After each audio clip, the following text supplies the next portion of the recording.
What's up, guys? Welcome back to the Team Solemn Circus live video. We are still on DB here. We are going to be on DB for a little bit. I might be implementing these into more decks as well, or more duels as well on the channel if you guys are enjoying it. But before we dive in, don't forget to like, comment, subscribe. We are going to be seeing a bit of a high rated. This is like the start of day one. We see 200, 230. That's actually pretty high here. We see 145. We have lots of games over here by Bear Power. We see Chaos Space. We are going to be going first here. We see Chaos Space, Seyfert, a Gamma, a Saliege, as well as a copy of Black. I do know this personally, the Fiendsmith Dragonlink deck. We do have a copy of Chaos Space and Gamma. Kind of crazy. We opened up triple one-ofs and then a double of a three of here. And on the other side, we have Labrynth going up with a copy of Ariana, a Storby, a Butler, a copy of Kuklok, and a copy of Karma Cannon. So we actually might see the Karma Cannon activate the effects or a copy of Welcome activate the effects this turn. But we are going to be seeing the main phase of the Chaos Space, and then the copy of Red, searching for a copy of the Lubellion here, activating the effect of Lubellion, trying to get that Ash, making sure that we get that Gamma, but it does not look like it's going to be coming here. We're going to be seeing the effect of Magnemite, banishing the copy of Meteor, summoning itself out, activating the effect of itself here, searching for a copy of a base shield during the end phase. And then on summon of the Lubellion, we are going to be activating the effect of the Kuklok here, chaining the copy of Storby, setting the copy of itself, and Ariana to go for the copy of Big Welcome. We still have the Arias as well as the copy of the Karma Cannon here, that if we want to activate, we can. We're then going to see the effect of Storby summoning itself out from the graveyard. These are going to be allowing it to be like one card, I guess. Like, doing it this way, we're going to be able to activate if we had a copy of a Bestial here. Now, obviously, they can't Bestial it because we don't control any monsters, but if they would have, we would be able to, still be able to play it with a copy of Arias in the hand. But we summon itself out. We're going to see a big welcome here, so with the copy of Lovely, bounce back the copy of the Kuklok, and it's going to be popping the Lubellion on the field. We then get to summon with a copy of Storby as well, Chain Link 1. We're then going to normal summon the effect of Seyfert, or we're going to normal summon Seyfert. They're going to chain the effect of Arias, setting the copy of Daruma Cannon, and then we're going to be activating the effect, flipping the Seyfert face down here. Interacting the entire hand, kind of stopping their entire board, and getting the and just getting deal to draw for turn, and you be able to start bouncing stuff, being able to reset the copy is a big welcome. It's going to be just kind of crazy, just turning down their board, which essentially just like 3 cards there. But we are going to be seeing the Dragonlink deck admit defeat. Going first, once again, we did see like multiple bricks in the hand. We see Gamma in the hand as well here. We see a Baldrake, Engraver, a Magnemite, a Gamma, and a Ravine. And then on the Traptrix side here, we see Traptrix, Labrynth, a copy of Nib, the Daruma Cannon, and a copy of Welcome. So we do have the Nibiru here, not looking like that good of a hand. That game 1 hand was absolutely crazy, so I guess it does make sense here. But we're going to be seeing the Engraver start off, going to be able to search for the copy of Track. And then we're going to activate the Track, searching for the copy of Lurie, sending the Lurie, summoning an out Lurie. Then we're going to activate the effect going up into the copy of Requiem. Requiem is going to activate the effect going up into a copy of the Engraver here. And we could go into a Caesar right away if we wanted to, by going up into the copy of Princess. But we're going to get a draw first because we're going to get activating Dragon Ravine pitching. Most likely here a copy of the Gamma here to search for another card. What's really cool is that, we will get that effect of Necrogrip, the draw. It always feels so free when you're able to get that. We're going to dump a copy of the maybe of the Seyfert. But we are going to be seeing Nib being chained here, shooting out that Princess so we don't get a draw. And it's only summon number 4, so we won't be able to get that. We're dumping a copy of the Soronier, which is then going to dump the copy of the Lubellion there. I should have realized that. I don't know why I said the copy of Seyfert. We're going to be seeing the Soronier dump the copy of dump the copy of Lubellion here, and then we draw for a 1-for-1 off the Princess. We're going to put back to summon out the copy of Engraver, and here they do Nibiru. We're pretending we just don't know the cards there, which should be fine here. We do have a 1-for-1 as well as a Magnemite here. And then we're going to activate the Magnemite on the Gamma, summoning itself out, activating the effect searching. And then they're going to go Baldrake for... We're going to go Baldrake, banishing the copy of Soronier. We're going to overlay into an Atum here. Atum's going to activate the effect, summoning the copy of Seyfert. And then we're going to activate the effect, searching for a copy of the white. This is going to allow us to go have access to a copy of the... This is going to allow us to have access to the copy of the Lubellion, which is going to give us another Bestial, as well as a Seals and another card in hand. You know, being able to summon out this guy here, and then also being able to get your black or your white back to hand, depending on which one you start with, and getting a draw off Chaos Space.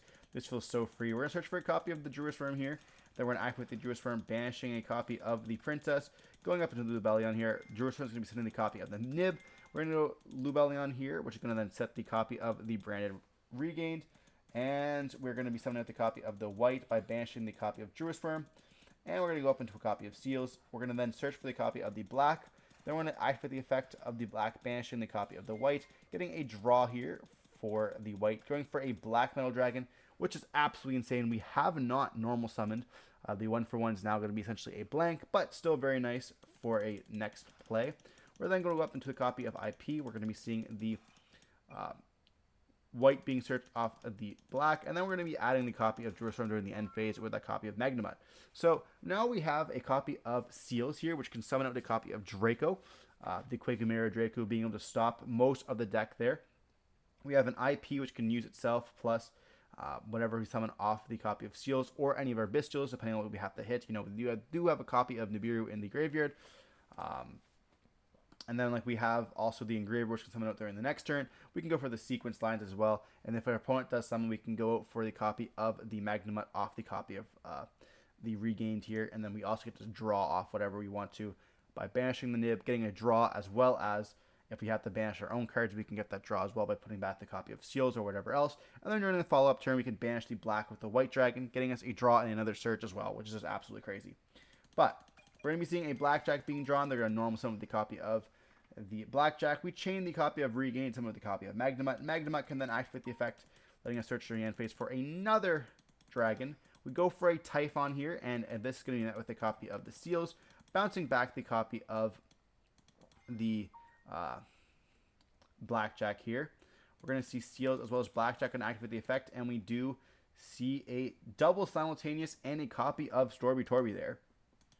Simultaneous Coke Cannon, as they call it. We're going to summon the copy of the Albaz here, and we can't do that. Yeah, Albaz has to use our opponent's monsters. It says here, including this card, but you cannot use other monsters you control as fusion material. So it has to be our opponent. Surely they catch that. It's been... we see here. Yeah, we can't do that, unfortunately. But we set 3, and then we go for the Labrynth. And then we're going to go end phase here. We're going to go for the copy of SP. SP will be able to banish the Blackjack from the graveyard. Then we're going to go Regain, put back the Blackjack to draw a copy of Sorenir. And we search for the Baldrake during end phase with the copy of Magnemite. So we have a bunch of cards here, which is going to be absolutely crazy. I'm most likely going to be assuming that we're going to be activating a Druid's Worm on the copy of black, summoning itself out. We're going to see the Regain, putting back the black, drawing an additional card, drawing another Baldrake here. Token into attack position, and they're going to go battle phase on this, attacking with the copy. We see Daruma Cannon, we chain the copy of SP. And then we're going to go for a copy of Lubellion here.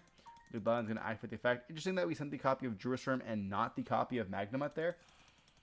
Then we're going to go for a white by banishing the copy of Baldrake, flipping it face up. And then we go for a Chaos Angel. Chaos Angel will be able to banish the face down. Oh, right. We summoned out the Druid's Worm this turn. Therefore, we can't...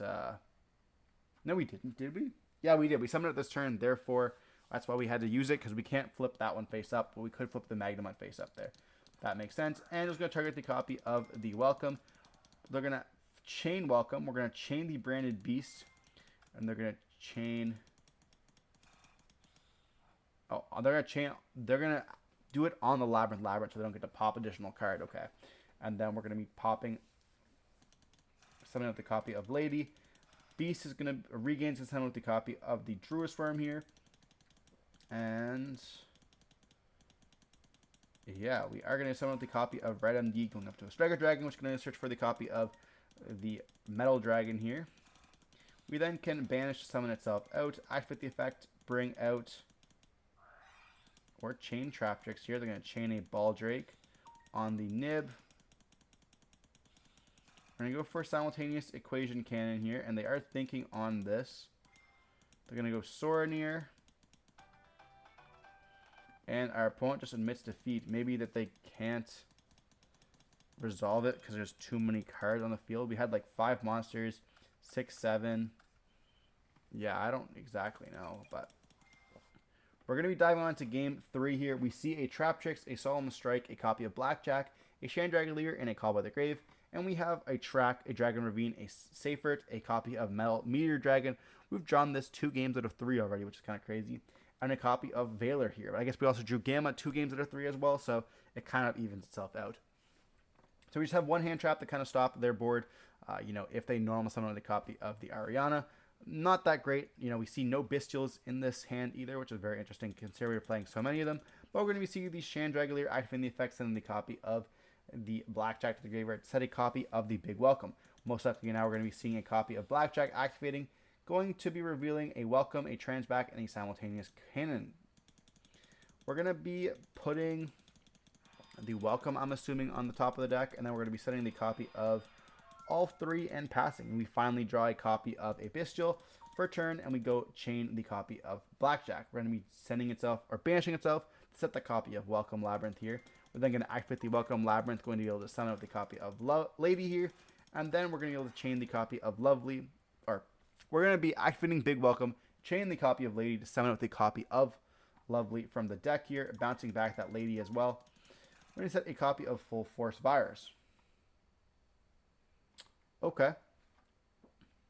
All these monsters have over, right? I mean, it's going to stop like their hand traps and stuff, I guess. But we're going to be seeing the bounce back of the Lady here. We do summon with a copy of Ariana. We are going to be getting hit with that copy of... Oh, we can't get hit with Valor because it's during our turn. That's interesting. We're going to be seeing the Sorenir going to be on the Chandragolier. Yeah, it makes sense to me. We're going to change Strike here, paying 15 to lose. We're going to be able to add back. And then we're going to go Sorenir effect. Chain Coup Clock. Activate Full Force. And they're going to get rid of the copy of Seifert as well as the Valor here. Seifert will actually be a nice card in graveyard because we're going to add back the copy of Lubellion. We do see the Dragon Ravine activating the effect. Oh, we're just going to be placing them on the field so they can see. But on res, we're going to go banish the Seiferts to add back the copy of Lubellion. They're going to chain the copy of Cowboy the Grave on that Lubellion there, making so that we cannot add it back to the hand. We do have Track. Now, yeah, then discard 1 card. Okay, so it doesn't trigger. Then when Lure is going to activate the effect, summoning itself out. We then get to go for the Requiem. Requiem go into the copy of the Engraver here. And like Traptrix, we know the 2 last cards in the hand. We're going to go Requiem Equip, go into the copy of Princess. Then we're going to go for the Engraver, putting back the Summon. And we go for a Caesar here. Summon with the copy of Meteor by sending the copy of Driver. Then we go Battle Phase, Attack. Attack. And we're just going to pass turn here. During the end phase, they're going to go Traptrix. And they can really set whatever they want to here. Our draw is going to be very abysmal because we are under full force here. Our Lubellion is going to... Like, a Lubellion will be nice, but, like, we only have Caesar. And, like... It's very rough for us. Especially because, like, next turn they can just go Chandragolier Send to set a trap, and then Kuklok will summon itself out. But we just admit defeat here because we know that they can't do anything else. Do they set what they're going to set? No, they don't. Okay. I mean, yeah. They're able to set, like, pretty much everything they want. They could set a Big Welcome if they wanted to. We could negate that, but, like, I guess they're not going to set a Big Welcome. Do we just set a copy of Simultaneous Equation here? Like, we have 1, 2, 3, 4, 5, 6. So we have 6 in hand. They have to send to equal amount to 6, which would be pretty easy. And then they would just be able to banish. Yeah, maybe that's why we chose to just admit defeat here, knowing that there's just going to be, it's going to be like an uphill battle and it's just not really worth it. This can negate the effects of like the big welcome and the welcome, but at that point, like we're still able to just get so much. If they set a Daruma cannon here, you know, it's going to flip these face down, and then we're going to essentially just lose turn there. They'll be able to summon out this from the hand, and then, you know, during the next turn, they're going to just go off here, being able to send the copy of Chandragalier, adding back the copy of Kuklok, activating the Kuklok, and then at that point, like, we just lose. So that's what I'm assuming we're going to be setting here, is a copy of Daruma Cannon, and then we're just going to be losing on that. So we just see Dragon Link, unfortunately, admit defeat here. It's a very cool deck. You know, we see a lot of players are playing it now, a little bit more on DB. But if you guys have been watching the video, don't forget to like, comment, subscribe to see more content like this. Stay safe. Peace.